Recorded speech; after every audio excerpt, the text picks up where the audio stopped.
দৌলদিয়ায় ফেরিঘাটে যে ঘটনাটা ঘটেছে দেখেন, একটি বাস নিয়ন্ত্রণ হারিয়ে ফেরিতে উঠতে গিয়ে নিয়ন্ত্রণ হারিয়ে কিন্তু খাদে পড়ে গেছে এবং সঙ্গে সঙ্গেই দেখেন একবারেই পানির নিচে তলিয়ে গেছে।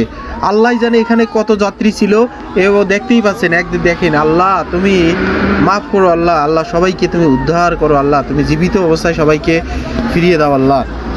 আল্লাহ আল্লাহ আল্লাহ দেখেন, একটা নারী কিন্তু সর্বপ্রথম একটা নারী ভেসে উঠলো, একটা মহিলা মানুষ দেখেন সর্বপ্রথম ভেসে উঠলো। আর এখানে দেখেন যে পানির নিচে একটি বাস যাওয়ার সঙ্গে সঙ্গেই কত ফেনা উঠতেছে এবং দেখেন এই যে কতজন ভেসে উঠতেছে। পাশাপাশি দেখেন অনেকজনে কিন্তু দড়ি দিয়ে যার যেভাবে পাচ্ছেন উঠাচ্ছে। দেখেন ব্যাগ লাগেজ কিভাবে ভেসে উঠতেছে। আল্লাহ দেখতে পাচ্ছেন, এটা একটি একদম লোমহর্ষক একটি বিদায়ক একটি ঘটনা।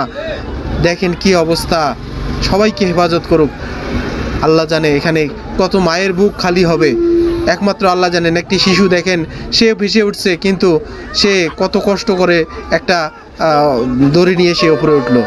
দেখতে পাচ্ছেন। আল্লাহ তুমি সবাইকে হেফাজত করো, আল্লাহ সবাইকে হেফাজত করো, আল্লাহ সবাইকে হেফাজত করো আল্লাহ।